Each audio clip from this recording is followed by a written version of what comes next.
Hey there, this is Pranshu Verma and this is our next lecture, second lecture on scalar and vector. Okay और पिछले lecture में हम थोड़ा basic knowledge लेते और एक इम्पोर्टेंट डेरिवेशन किए थे पैरेललोग्राम का, ठीक है। याद है तो बताओ मेरे को, आप लोगों को मैंने अपने जितना हो सकता था मैंने उतना आसान तरीके से आपको समझाया था वो पैरेललोग्राम का डेरिवेशन, जहाँ पर हमने दो वेक्टर्स को लिया था, वेक्टर ए वेक्टर बी को, बोला था कि if vector A and vector B is showing two adjacent line of a parallelogram then the common diagonal of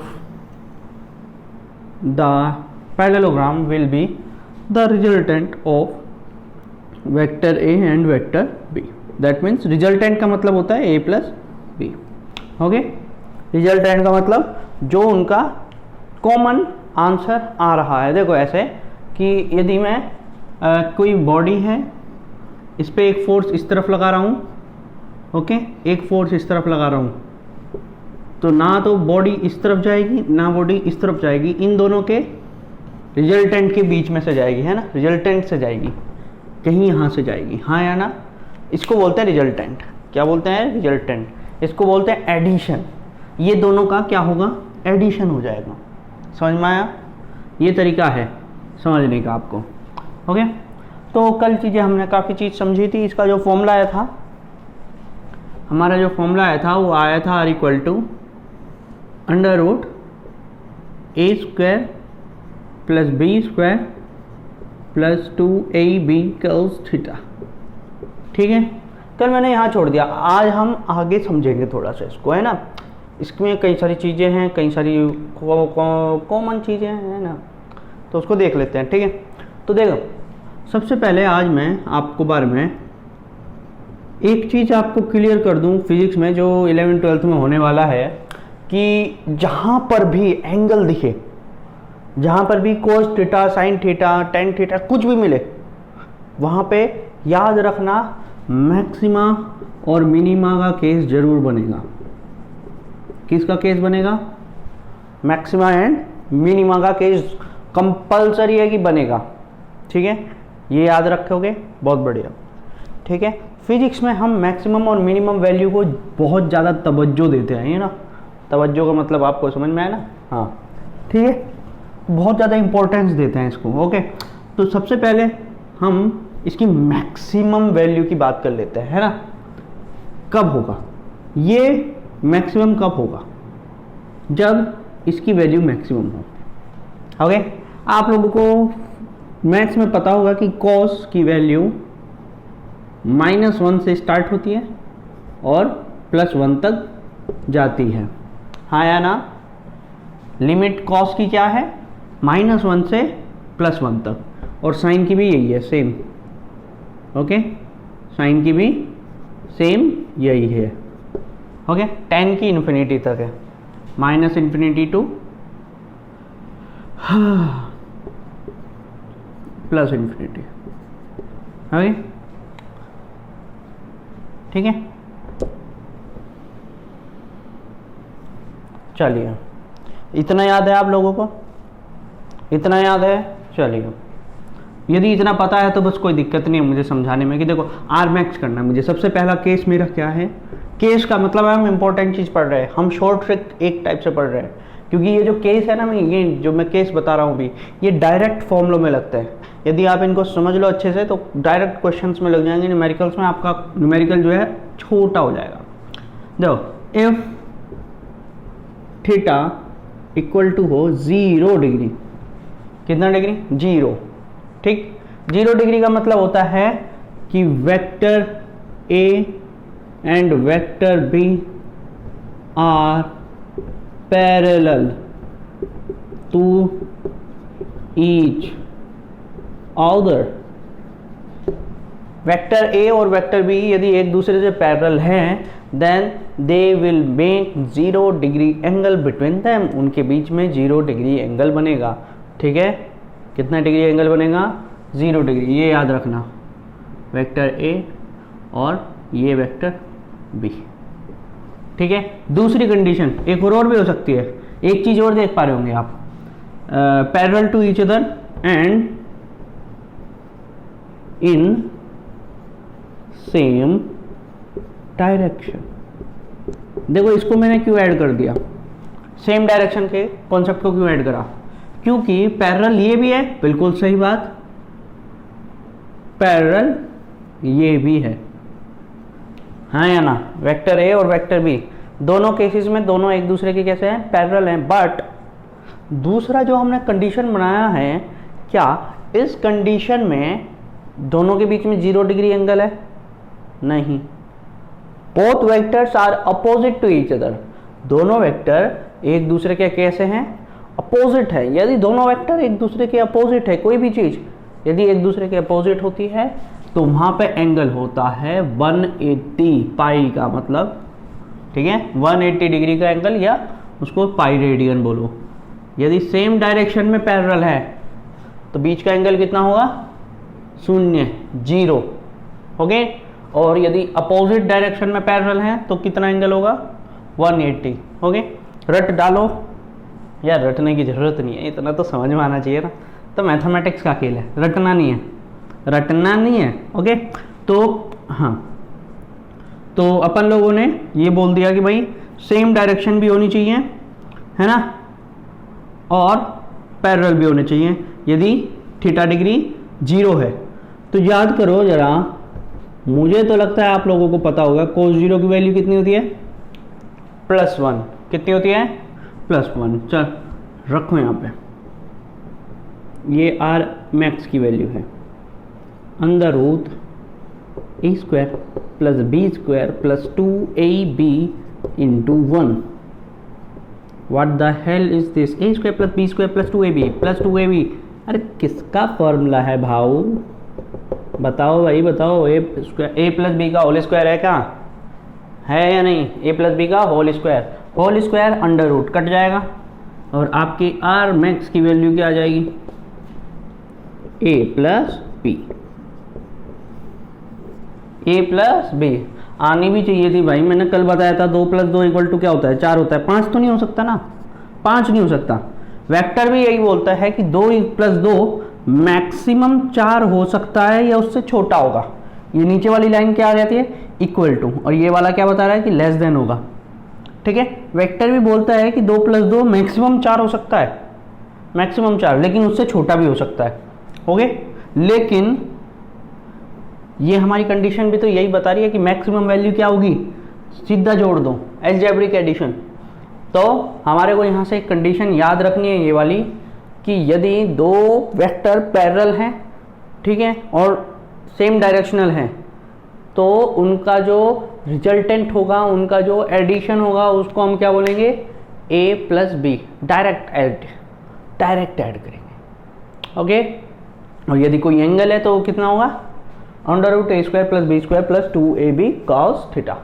देखो अभी कुछ बच्चों को मुझे पता है कि क्या चल क्या रहा है, ये ऐसे सोच रहे होंगे, लेकिन आप लोग धीरे धीरे समझते जाओगे, क्योंकि ये फिजिक्स है भाई, इसको टाइम चाहिए। ये एकदम क्या बोलते हो, मनमोहन सिंह ने बोला था एक बारी कि भाई जादू की छड़ी नहीं है मेरे पास इकोनॉमी चलाने के लिए, ऐसे ही फिजिक्स को समझाने के लिए जादू की छड़ी नहीं है, घुमाई अर्थूं, ठीक है, हैरी पॉटर नहीं हूँ मैं। तो आपको पेशेंस रखना होगा, धीरे धीरे समझ में आएंगी सारी चीज़ें, और पढ़ते रहना पड़ेगा कंटिन्यूअस। यदि नहीं पढ़ोगे तो कुछ नहीं फिर। अच्छा एक काम करूँ, मैं इसको केस 1 को हटा दूँ, उतार लो इसको। उतारने का तरीका आपको मैं बता दूँ, स्क्रीनशॉट लो, ठीक है, मैं खड़ा हूँ यहाँ पे, स्क्रीनशॉट ले लो और उतारते रहना बाद में फिर, ठीक है। स्क्रीनशॉट लेना आपको आता ही होगा, बालक हो यार, बहुत तेज बालक हो आप लोग। नहीं पता तो वॉल्यूम के जो माइनस वाला बटन होता है और जो पावर ऑफ वाला बटन होता है, दोनों को एक साथ दबाओ, हो जाएगा, ठीक है। नहीं तो स्क्रीन पे 3 उंगलियां नीचे की तरफ ड्रैग कर दो तो भी हो जाएगा, ठीक है। कुछ फ़ोन में ऊपर से कैलेंडर उठा लाओ, वहाँ पे होगा स्क्रीनशॉट का ऑप्शन, तो वहाँ से भी हो जाएगा। मतलब कितनी सारी कंडीशन बता दी है ना मैंने। चलिए हाँ, तो केस 2 की बात कर लेते हैं। केस 2 में हम बात करेंगे मिनिमम वैल्यू की, शब्द से कम, कितना? सबसे कम। आर मिनिमम कब होगा? जब ये मिनिमम होगा। देखो ए और बी, ये ए और बी एक हमारे पास यदि हमने रख लिए, ठीक है, तो ये फिक्स है मेरे पास। यदि मैं ये देखूं, ये ए है, ये बी है, ओके, ये दोनों फिक्स है मेरे पास, इनको मैं चेंज नहीं कर सकता। लेकिन हाँ देखो, इनको चेंज कर सकता हूँ, इसको चेंज कर सकता हूँ। कर पा रहा हूँ कि नहीं कर पा रहा हूँ? हाँ या ना, बताओ ज़रा। और जैसे ही इतना मैंने किया तो शायद डायगोनल लंबा बनेगा, है ना, इतना किया तो और लंबा बनेगा, इतना कर दिया तो डायगोनल छोटा हो जाएगा, इतना कर दिया तो और छोटा हो जाएगा, इतना कर दिया तो, है ना, इतना कर दिया तो अब नीचे की तरफ जाएगा डायगोनल। हाँ या ना, समझ में आ रहा है ना आप लोगों को? अरे वाह सर, समझा दिया आपने तो, ठीक है। तो अब देखो मिनिमम कब होगा? मिनिमम कब होगा? जब वो मैक्सिमम कब हो रहा है? जब ये दोनों ऐड हो जा रहे हैं, तो इनका रिजल्टेंट मैक्सिमम है ना। इस तरीके से, सॉरी इस तरीके से ऐड करता हूँ, है ना, कैप के ये क्या हो गया? ऐड हो गए, तो ये टोटल रिजल्टेंट हो गया। अब क्या होगा? सब्सट्रैक्ट होंगे। सब्सट्रैक्ट होंगे तो क्या होगा? इस तरीके से निगेटिव में जाएगा, है ना, निगेटिव में जाएगा, 180 डिग्री एंगल बच जाएगा। यार लाइट रोज भाग जा रही है यार इस टाइम पे, गलत बात है, ठीक। यदि मैं मिनिमम करना है तो मुझे किसको मिनिमम करना होगा? कॉस को मिनिमम। याद रखना, जहाँ पे भी कोस साइन आएंगे वहाँ पे मैक्सिमम भी हम कोस को ही करेंगे या साइन को ही करेंगे, मिनिमम भी कोस और साइन को ही करेंगे, ओके। तो मिनिमम करते हैं। मिनिमम वैल्यू क्या थी इसकी? -1। कॉस की मिनिमम वैल्यू क्या होती है? -1। जीरो नहीं होती। कई बच्चे बोल दिए होंगे अभी तक, जीरो नहीं होती। जीरो एक वैल्यू है कॉस की, लेकिन मिनिमम वैल्यू नहीं है। मिनिमम वैल्यू क्या है? -1। और कब होती है ये? जब एंगल 180 हो, जैसे कि ये ताऊ रंगीला, है ना। ताऊ रंगीला कौन है सर? यूट्यूब पे सर्च मारना, ठीक। तो ये देखो आपको दिख रहा है कि दोनों वेक्टर कैसे हैं? एक दूसरे के अपोजिट होंगे। उस टाइम पे क्या होंगे? अपोजिट होंगे। और कुछ बच्चों को समझ में भी आ रहा होगा कि रिजल्टेंट क्या आना चाहिए, ये समझ में आ रहा होगा अभी। जो बच्चा कर भी सकता है ना, वो करके भी दिखाए। कॉस की वैल्यू -1, a² + b² -2a भी हो जाएगा क्या? बोलो हाँ या ना। चलो, a² + b² -2ab, this is the formula of a minus b का whole square, and whole square and under root will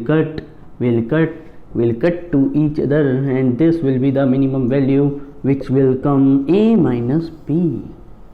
Oh my gosh, है ना। तो मिनिमम वैल्यू कितनी आ गई रिजल्टेंट की? a minus B. दोनों को सिंपली क्या कर दो? सब्सट्रैक्ट कर दो, तो this will be the minimum value. Minimum resultant जो आप सबसे कम से कम आप इतना तो पाओगे ही, ठीक है, इससे कम नहीं पाओगे। और हद से हद कितना पा सकते हो? हद से हद कितना पा सकते हो? a + b, okay. उससे ज़्यादा लालची मत बनो, ठीक। तो आपको ये केस पता चला, उतारो फटाफट इस केस को भी। आसान केस है ना। चलिए अब तीसरा और लास्ट केस देखते हैं। तीसरा और लास्ट केस। थीटा क्या था याद है ना? ए और बी के बीच का एंगल, ओके। लाइट की यदि प्रॉब्लम आनी नहीं चाहिए, वैसे तो साफ दिखेगा, ओके। मैं थोड़ा थोड़ा बड़ा भी लिख देता हूँ और कराऊँ।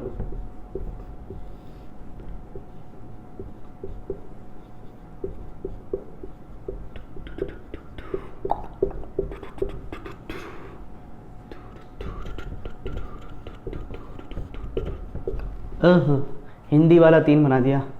क्या मराठी में भी ऐसे ही बनता है क्या? हाँ, मराठी में भी ऐसे ही बनता है भाई, मुझे पता है मराठी को। काही झाला तुम्ही इकडे हैं? चलो हाँ सर, हम मैथ फिजिक्स पढ़ते रहा, है ना, पता नहीं क्या बोल दिया, ठीक। तो केस नंबर 3 देखते हैं। केस नंबर 3 क्या हुआ? तो हमें थीटा की पर्टिकुलर वैल्यू पता है। अपन लोग जनरली 0, 180, 90 और 270 इन 4 वैल्यू को एंगल्स की फॉर्म में तरजीह देते हैं, ठीक है, इंपॉर्टेंस देते हैं, ओके। इन 4 एंगल्स की गरज होती है, ओके। तो अपन लोग इस दोनों को देख चुके हैं कि इस पे क्या आया ए प्लस बी, इस पर आया ए माइनस बी। अब इस पर और इस पर क्या होगा यो देख लें, हैं देखेंगे, देखते हैं चलो भाई। यदि मैंने थीटा की वैल्यू कोस थीटा को 0 कर दिया, कितना कर दिया 0, या में इसका मतलब क्या है कोस थीटा 0 कब हुआ है 90 पर हुआ, दी है 90 पर हुआ है ना, 90 पर होगा, या फिर कब होगा 270 पर होगा, बताओ हाँ या ना। cos 90 और cos 270 दोनों की वैल्यू कितनी होती है 0 होती है, कितनी होती है 0 होती है, कितनी होती है 0 होती है। तो यदि दोनों वेक्टर एक दूसरे के कैसे हैं परपेंडिकुलर है, मतलब ऐसे ये वेक्टर बी ये वेक्टर ए, या फिर ऐसे,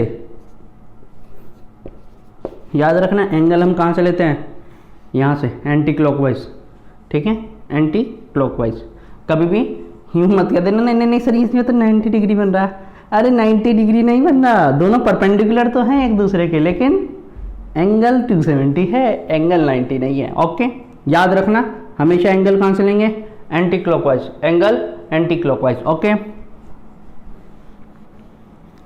ये सब चीज़ें याद रखने की चीज़ नहीं है, खुद प्रैक्टिस करते रहोगे अपने आप अंडरस्टैंडिंग बन जाएगी, कॉमन सेंस बन जाएगी एक टाइम आके, कॉमन सेंस। ओके इतनी ज़्यादा जनरल चीज़ें हैं ये।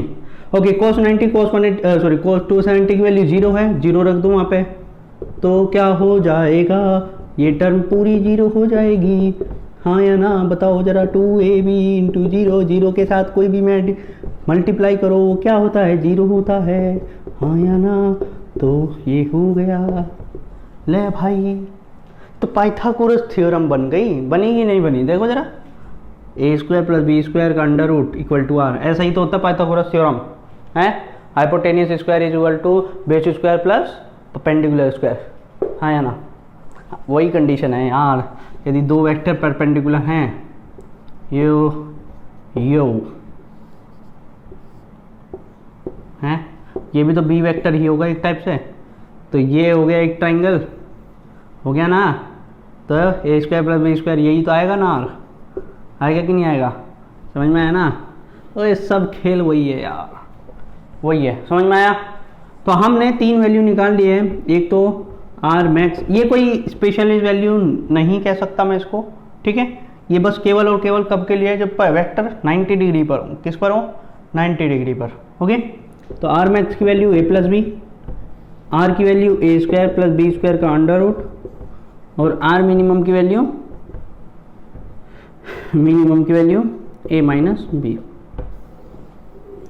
ओके क्लियर है। चलिए ये बहुत ज़रूरी चीज़ें हैं जो तीनों केस जो मैंने कराए अभी, बहुत नेसेसरी। क्लियर है, हटा दूँ इसको मैं। चलिए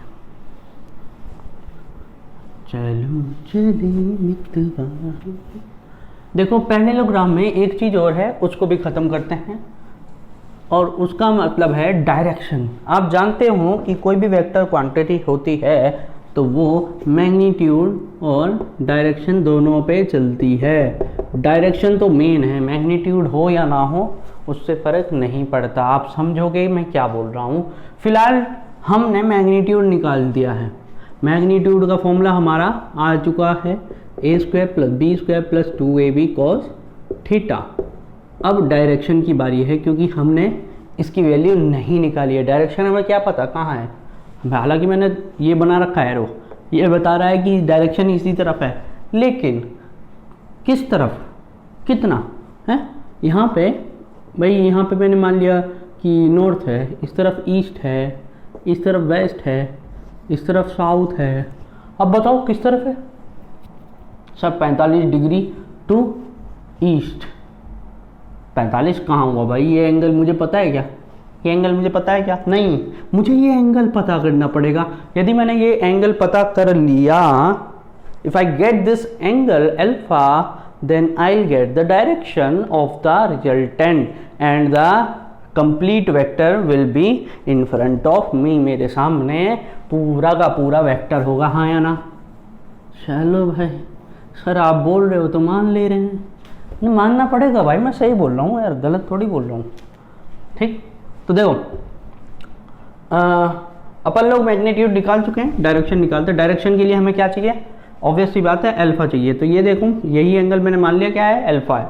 ये एंगल मैंने क्या मान लिया, अल्फा है। मैं कल वाला ही फिगर बना दे रहा हूँ। ये है पी, ये है क्यू, ये है आर, ये है एस, ये है ओ। ओके, ये थीटा है, ये अल्फा है, और इसकी वैल्यू क्या आई थी भाई, बी कॉस थीटा, ये बी साइन थीटा। अच्छा, थीटा और अल्फा में कंफ्यूज नहीं होना, पहले बता दे रहा हूँ यार मैं, आप लोग बहुत कंफ्यूज होते हो, मुझे पता है। थीटा ये कंप्लीट एंगल है, angle between A and B है। ओके, अल्फा एंगल है रिजल्टेंट और वेक्टर ए के बीच में। ओके, रिजल्टेंट और वेक्टर ए के बीच का एंगल है अल्फा। ओके, हाँ ठीक। इसकी value B sine theta, B cos theta याद है कैसे निकाली थी? नहीं याद है तो पिछला लेक्चर घुमाओ मेरा, देखो वहाँ पे मैंने कैसे निकाली थी, बहुत आसान तरीका था, है ना। हाँ, तो चलिए आज करते हैं फिर से उसी ट्रायंगल में बात, और उस ट्रायंगल का नाम है प्रो, ट्रायंगल प्रो, ठीक, PRO, प्रो। हाँ, जरा देखो tan अल्फा क्या होगा मेरे को बताओ जरा, सीधा वो क्या बोलते हैं, जाले को साफ मत कर, मकड़ी पे दे मार, ठीक। तो मकड़ी है हमारी alpha. Okay, alpha, tan alpha की वैल्यू क्या होगी, हमेशा डायरेक्शन हमें बताता कौन, tan। डायरेक्शन के लिए, एंगल के लिए कौन बताएगा, tan बताएगा, ना साइन बताएगा ना कोस बताएगा, कौन बताएगा, tan बताएगा, याद रखना, ठीक। तो tan क्या होगा भाई, परपेंडिकुलर अपॉन बेस। लो लाइट आ गई भाई, परपेंडिकुलर क्या हुआ, OR, बेस क्या है, PO, है ना। OR की वैल्यू आप कल निकाले थे B साइन थीटा, PO की वैल्यू क्या होगी, PQ प्लस OQ, हाँ या ना। PQ की वैल्यू A, OQ की value B cos theta, and this is the angle tan alpha, this will be the value of tan alpha। ये direction हो गई, ये क्या हो गई, डायरेक्शन। यदि मुझे पता नहीं आप समझ पाओगे, यदि मैं अल्फा की वैल्यू यहाँ से निकालना चाहूँ तो यहाँ से हम अल्फा निकालते हैं इस तरीके से कि tan को भेजते हैं इस तरह।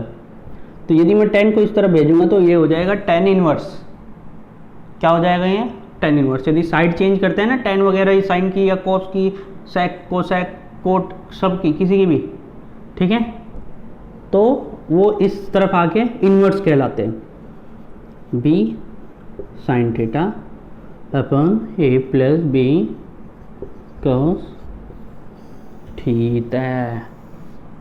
समझ में आया क्या, ओए समझ में आया क्या छोरो छोरियो, समझ में आया, बहुत आसान था अल्फा निकालना, है ना। कुछ नहीं करा अपन लोगों ने, tan अल्फा निकाला ट्रायंगल PRO में, ट्रायंगल PRO में tan अल्फा क्या होगा, perpendicular upon base, perpendicular upon base, this is the angle alpha. Okay, perpendicular की वैल्यू कल निकाली थी B साइन थीटा, बेस की value A plus B cos theta. हो गया, आसान था बहुत, ये तो ये बहुत ज़्यादा।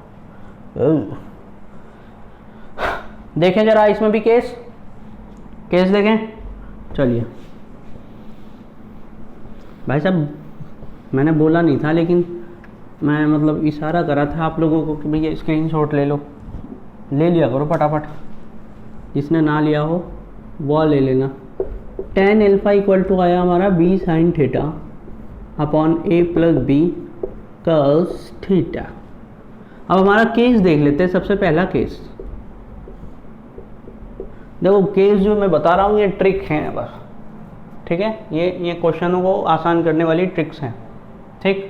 तो जो अब केस 1 देखते हैं अपन लोग, हमारा केस 1 क्या था, जब थीटा इक्वल टू कितना हो, 0 डिग्री, है ना। सबसे पहला केस यही था ना, 0 डिग्री वाला, मैक्सिमम जब रिजल्टेंट मिल रहा था।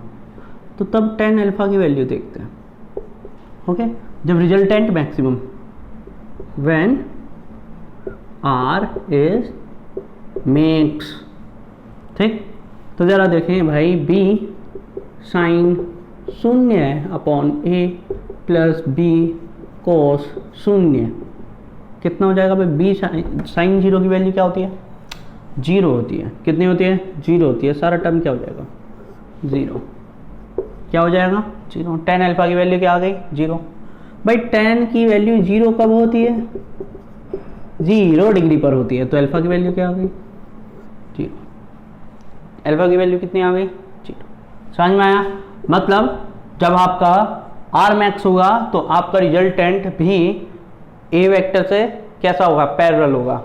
ओके, आर विल भी parallel to the vector A. R vector भी ठोक दिया मैंने। Okay, R vector will be parallel to the vector A. Clear है? समझ में आया? बहुत आसान था। हाँ या ना? जल्दी बोलो। बहुत बढ़िया। चलें, हटाओ, मैं काम करूँ।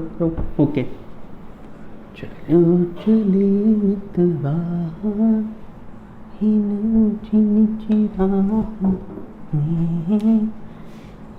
प्यारी प्यारी चलिए। हाँ, तो अगला केस हमारा क्या था? cos 180 का। cos 180 का, ठीक। अब देखो यहाँ पे tan अल्फा निकालेंगे। b sin 180 a plus b cos 180। Sine 180 की वैल्यू कितनी होती है? भाई 0 होती है सर। बिल्कुल सही बात है, बिल्कुल सही बात बोली तुमने। तो अल्फा की वैल्यू फिर से क्या आ जाएगी? 0। अब देखो यहाँ पे बस एक चीज़ सोचनी है, ठीक है? मैं आपको समझा दे रहा हूँ वो चीज़ क्या होगी। If vector A is greater than vector B, ठीक है? यदि वेक्टर नहीं लगाता मैं यहाँ पे, ठीक है, मैग्नीट्यूड की बात कर रहा हूँ। यदि वेक्टर ए का मैग्नीट्यूड बी से बड़ा है, देन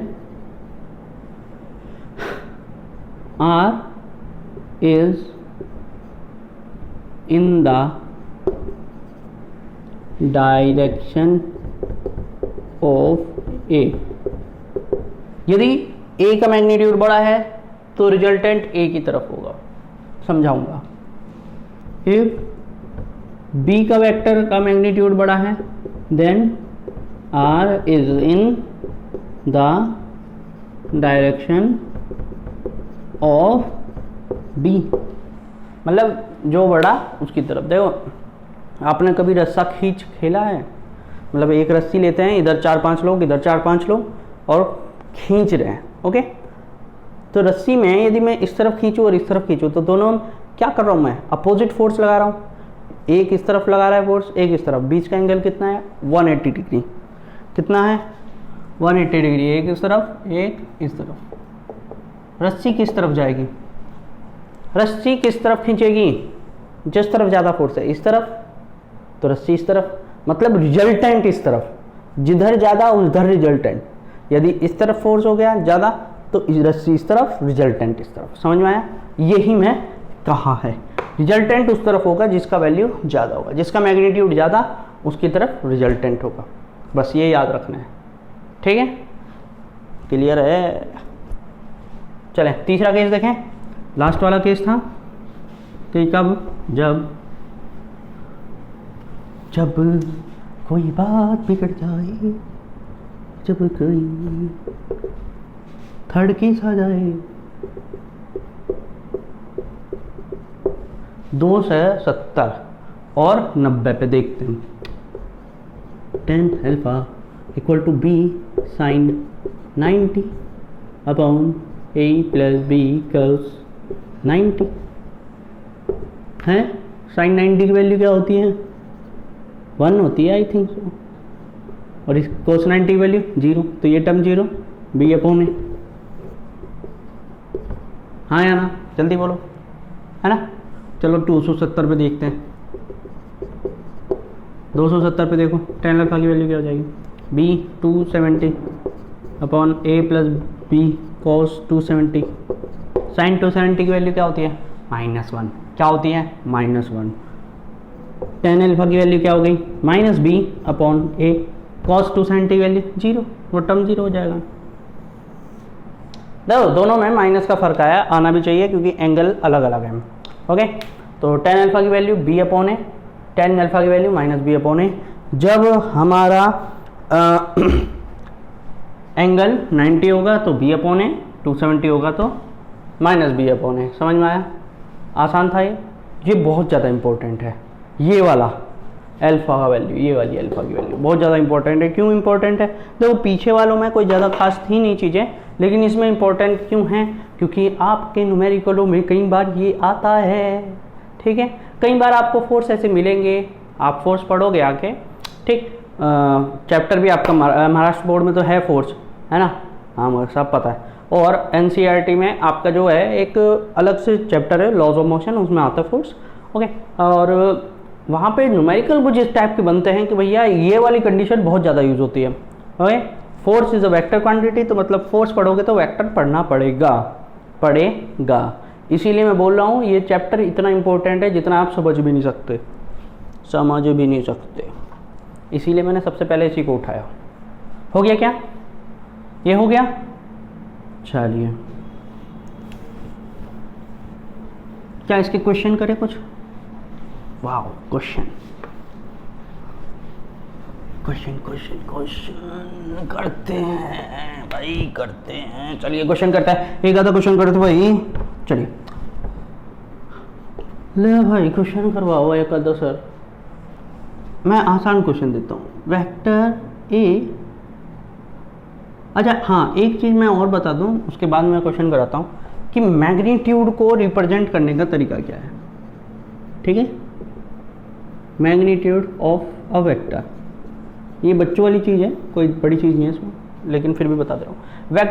वेक्टर का मैग्नीट्यूड बनाने का कैसा तरीका है कि यदि ये वेक्टर ए है और इसका मुझे मैग्नीट्यूड रिप्रेजेंट करना है, तो I put it into the mode में डाल दूंगा मैं, कुछ नहीं करने का। एक इधर डंडा, एक इधर डंडा, बीच में वेक्टर, ये मेरा हो गया मैग्नीट्यूड। क्या हो गया? मैग्नीट्यूड, ठीक है। फिलहाल के लिए इतना रखो, कल को अगले लेक्चर में जब यूनिट वेक्टर और टाइप्स ऑफ वेक्टर पढ़ाऊंगा तो तब और चीज़ें भी बताऊंगा इसके बारे में। याद रखना मैग्नीट्यूड इस तरीके से लिखते हैं, मोड ऑफ, ठीक है। इसको बोलेंगे क्या? मोड ऑफ वेक्टर ए या magnitude of vector A, okay. तो इफ मैं क्यों लिख रहा था, बता रहा था, इसलिए mod of vector A equal to 3 units, okay, and mod of vector B equal to 4 units,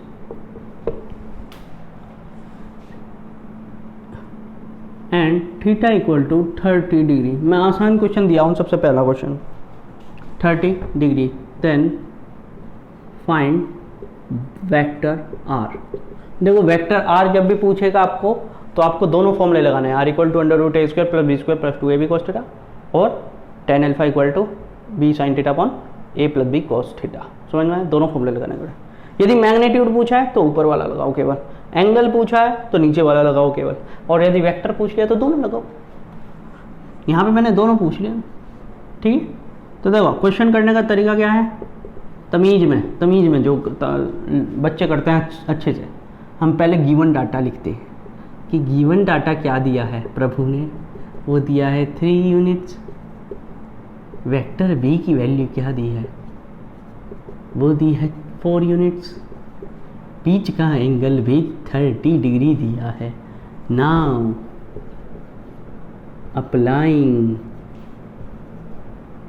parallelogram theorem,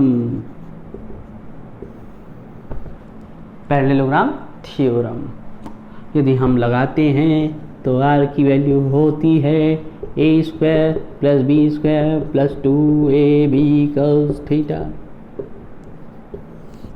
a की वैल्यू 3 का स्क्वायर, b की वैल्यू 4 का square, 2 into 3 into 4 into cos 30, okay.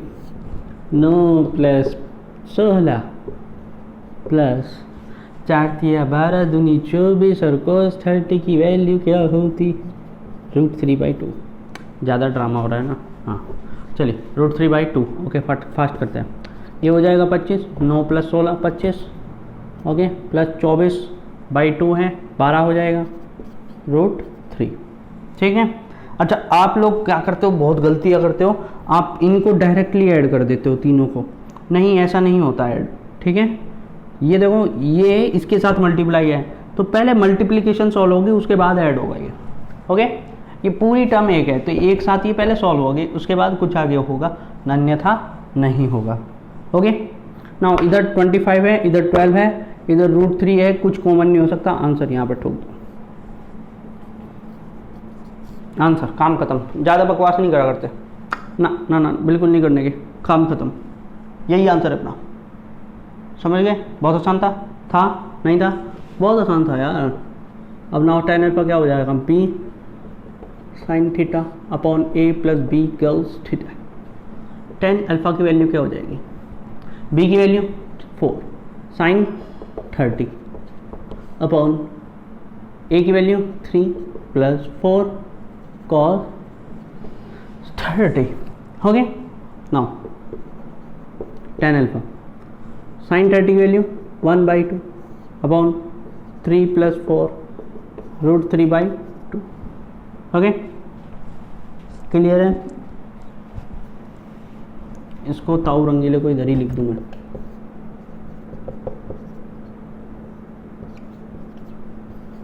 Under root के अंदर under root है ये।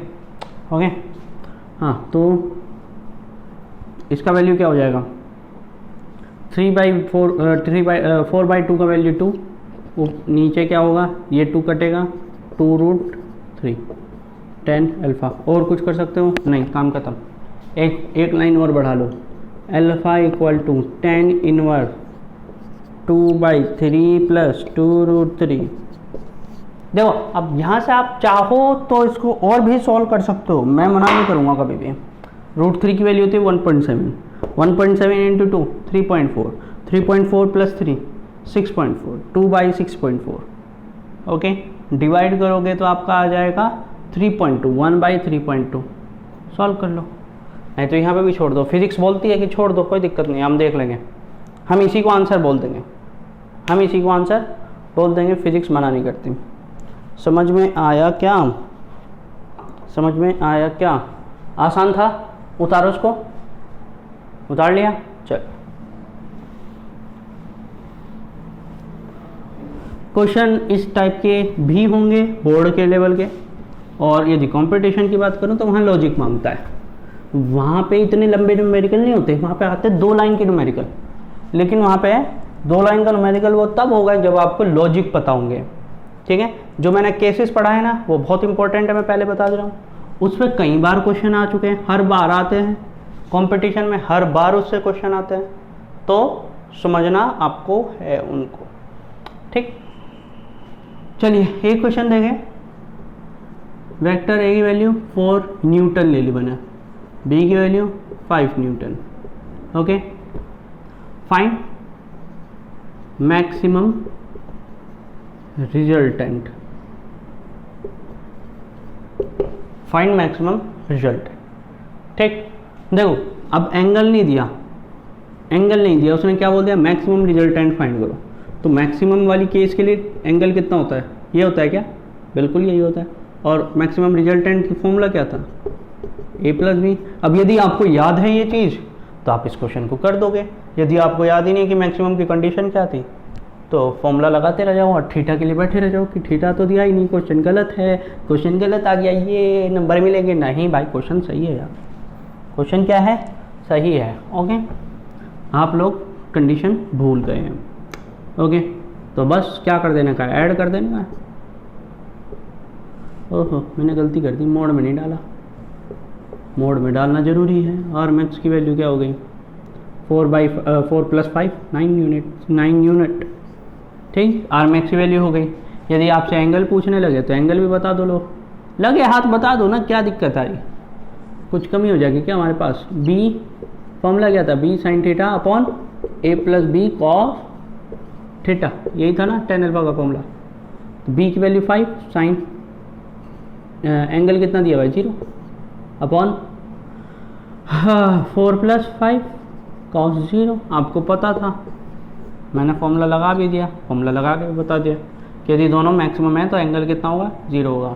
ठीक है, क्लियर है भाई? क्लियर है कि ना है? मैंने बता दो सर, मुझे बता दीजिए। ठीक है, तो देखो आज के क्वेश्चन को यहीं रोकते हैं, कल को और क्वेश्चन करेंगे और कल इसके टाइप्स ऑफ वेक्टर पढ़ेंगे, क्योंकि मैं जो अगले क्वेश्चन लाऊंगा इसी में कुछ मॉडिफाइड क्वेश्चन होंगे वे, वो आएंगे टाइप्स ऑफ वेक्टर से। वहाँ पे अपन लोग पढ़ेंगे एक बहुत इंपॉर्टेंट वेक्टर जाको नाम है unit vector. Unit vector, okay, unit, okay, unit का मतलब इकाई, सिंगल, वन, ओके। तो वो ऐसा वेक्टर होता है जिसका मैग्नीट्यूड 1 होता है, ठीक है। तो कल को देखेंगे, आज नहीं देख रहे। फिलहाल के लिए मेरे को यदि आप बताओ समझ में आया है या नहीं आया है जो पढ़ाया मैंने आज। यदि आया है तो एक वीडियो को लाइक मार देना, मेरे को समझ में आया, और यदि नहीं आया तो डिसलाइक मार देना यार, मुझे क्या, ठीक, मुझे पता चल जाएगा, ठीक है। डिसलाइक मत करना, ओके। कमेंट कर देना नीचे कि सर मुझे ये चीज़ समझ में नहीं आई, आप क्या पढ़ा रहे हैं, आप क्या बोलते हैं। कभी कभी हिंदी बोल देते हैं, कभी कभी राजस्थानी, कभी कभी हरियाणवी, हैं क्या कर रहे हैं आप। ऐसी भी कोई चीज़ है तो आप कमेंट करें, ठीक है। नहीं तो यदि कम्प्लीटली मेरा लेक्चर समझ में आ गया तो लाइक मार दो, हाँ, ठीक है। कल मिलते हैं, ओके, थैंक यू एवरीवन।